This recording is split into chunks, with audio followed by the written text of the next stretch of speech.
दुश्मन के दो रास्ते हैं, एक लड़के ज़ेर करने का, एक एहसान करके दोस्त बनाने का। अब कौन सा रास्ता चुनना? एक लड़के उसको ज़ेर कर ले। मैं फिर कहूँगा, जो हिफाजत वाले अमाल हैं, जितने अमाल हैं, क्यों जिन्नात में शरीर भी है, शरीफ भी है, शरीर भी है, ऐसे भी हैं जिनका किसी चीज़ से ताल्लुक़ नहीं। मैं अपने हजरत के साथ जा रहा था, एक कब्रिस्तान से हम गुजरे तो हजरत ने फरमाया, मेरी उंगली में देखो। ऐसे उंगलियां ना जैसे विक्ट्री का निशान बनाते हैं, ऐसे करके ऐसे देखो। तो मैंने ऐसे देखा तो जिन्नात ही जिन्नात हैं कब्रिस्तान में। दो जिन बच्चे थे, वो कहते ना, इंसान का बच्चा, बकरी का बच्चा, बंदर का बच्चा चुप करके बैठा है तो समझ लें क्या है, बीमार है। एक दफा कश्मीर के सफर में थे, हमारे साथ बच्चा था, बुखार की वजह से बंदर बना हुआ था, वो चुप करके बैठा हुआ था। बुखार हो गया उसको, चुप करके बैठा हुआ था, शरारती था बहुत ज्यादा, उधर छेड़, उसको छेड़, उसको छेड़। तो उन्होंने कहा, इन बाबे को छेड़े, आओ छेड़े। और दूर एक बाबा बैठा हुआ था, पुराना हंडे आया जिन। उसने कहा, ख्याल करना, मेरे हजरत की तरफ इशारा करके, मेरी तरफ नहीं, उनकी तरफ, कि ये हिजबुल बहर के आमिल हैं, वो जिन जो भागा और भागा। दोनों बच्चे। मेरी गुजारिश ये है, एहसान करें, हिफाजत वाले अमाल भी नहीं छोड़ने। हुक्म है, हुक्म मानने में खैर है। एक ये अमल भी है कि उन पे एहसान करें, को हदिया भेजें रोज। यहीं से आज के बाद अपने घर के जिन्नात को हदिया भेजना शुरू कर दें। और जो मेरे अंदर का जिन है, फरमाया अल्लाह ने अपने हबीब कमली वाले के जिन को मुसलमान कर दिया। हदीस में आता है, मफहूम। मेरे अंदर का जिन है, उसको हदिया भेजना शुरू कर दें। यही हदिया उसको भी साथ भेज दें। क्यों कहते हैं, अपनी आंखों को हदिया दो अमाल को, अपने कानों को अपने अमाल का हदिया दो, अपने दिल को अमाल का हदिया दो। फिर देखो कि ये दिल, ये आंखें और कान, ये अल्लाह की जात की तरफ कैसे मुतवज्जे होते हैं। फिर देखो तो सही, इनको हदिया दो। हमने हदिया का अमल छोड़ दिया। माल के हदिये की समझ तो आई, अमाल के हदिये की समझ ना आई।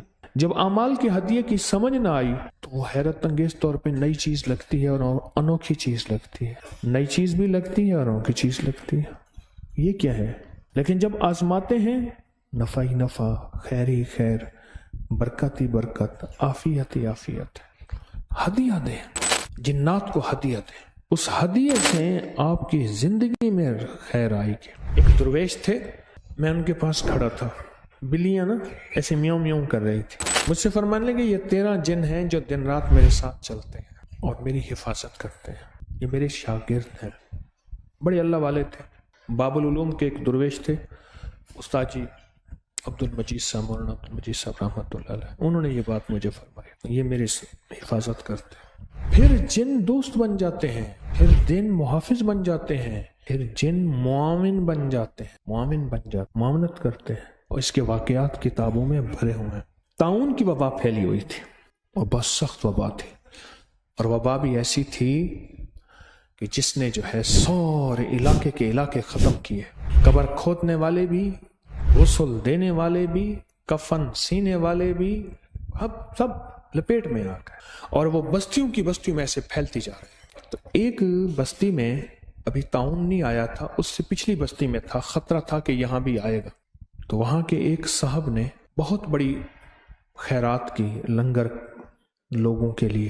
तो या अल्लाह इस बला को टाल दे। तो कुछ लोग आए, बहुत लोग खाने पीने के लिए आए। 2 बंदे ऐसे थे जो तकाजा कर रहे थे, हमें जल्दी दें, हम बस जल्दी खाएंगे और जाएंगे। कहने लगे, आप ठहर जाएं, अभी दस्तरखान बिछने वाला है, तो इंशाल्लाह आप खाएंगे, सारे खाएं। कह रहे नहीं, हम ठीक है, फिर जा रहे हैं, हम फिर जा रहे हैं।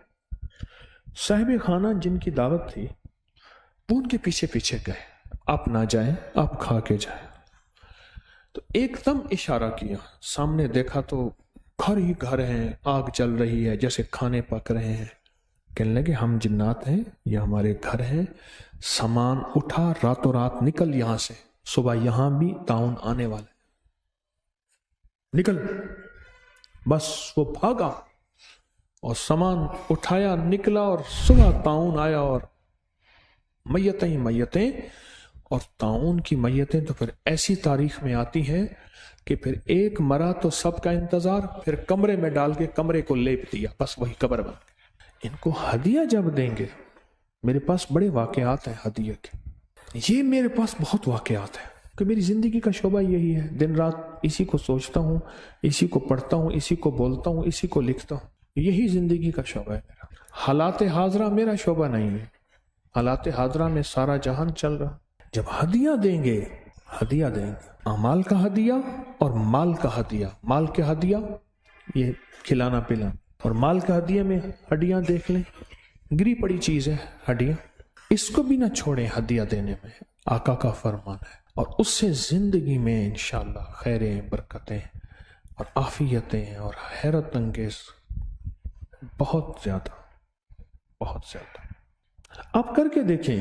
ہڈیوں کا جب سے میں نے لنگر بتانا شروع کیا ہے، ہڈیوں کا لنگر جب سے بتانا شروع کیا ہے، میرے پاس اتنے نتائج ہیں آپ گمان نہیں کر سکتے۔ جب سے میں نے ہڈیوں کا لنگر بتانا شروع کیا ہے، بہت لوگوں کو بتایا، عام بتایا، اور جس کی وجہ سے لوگوں کو بہت خیر ملی، بہت برکت ملی، اور بہت مسائل حل ہوئے، اور ان کے گھر کے جادو جنات کے مسائل حل ہوئے۔ آپ میں سے کسی نے ہڈیوں کا لنگر ڈالا؟ جب سے تسبیح خانے سے سنا، ہڈیوں کو صاف جگہ پہ ڈالا، اچھا عمل ہے۔ ابھی ایک چھوٹا سا لنگر شروع کیا ہے، کیا ہڈیاں جو پھینکتے تھے وہی پھینکی ہیں، لیکن احتیاط سے اٹھا کے ایک طرف رکھتے۔ آپ خود سوچ لیں کہ اگر اس لنگر کو عزت دیں گے، اس لنگر کو وقار دیں گے، اور اس لنگر کو شان و شوکت دیں گے، تو پھر سوچیں کہ لنگر کی کیا برکتیں شروع ہوں گی۔ جو گھر میں ہڈیاں گوشت کی کھاؤ، ایک کونے میں رکھ دو۔ میرے آقا کا فرمان ہے کہ اللہ پاک جنات کے لیے حدیث میں آتا ہے، ان پہ غذا لگاتے ہیں اور ان پہ اللہ جنات کو غذا دیتے ہیں۔ ہمیں نظر نہیں آتا، ہمارے سامنے تو بلیاں کھاتی ہیں، کتے کھاتے ہیں، چیل کبے کھاتے ہیں، ہماری آنکھیں تو نہیں دیکھتے۔ تو یہ ان کو ہدیہ دے دیں کہ اور صاف جگہ پہ رکھیں۔ ہڈیاں جو بھی کھائیں، گوشت جس کا مرغی کا ہے یا جو بھی ہے، چھوٹے بڑے جانور، ان کو ہدیہ دیں۔ چھوٹے چھوٹے عمل ہیں، اپنی زندگی میں شامل کرتے جائیں، اور یہ چھوٹے چھوٹے عمل بڑی بڑی مصیبتوں تکلیفوں سے بچاتے ہیں۔ گاڑی جتنی مہنگی ہو، ہوا بالکل سستی ہوتی ہے، پمپ کی ہوا 10-20 روپے کی ہوتی ہے۔ اگر 10-20 روپے کی اس ہوا کو بندہ اہمیت ہی نہ دے کر کیا ہوتا ہے، اس سے کیا ہوتا ہے، پھر کیا ہوگا؟ ان چھوٹی چیزوں کو اہمیت دیں، ان چھوٹی چیزوں کو ادب دیں، ان چھوٹی چیزوں کو احترام دیں، اسی سے زندگی میں بڑی بڑی آفتیں بھی ٹلتی ہیں، عافیتیں بھی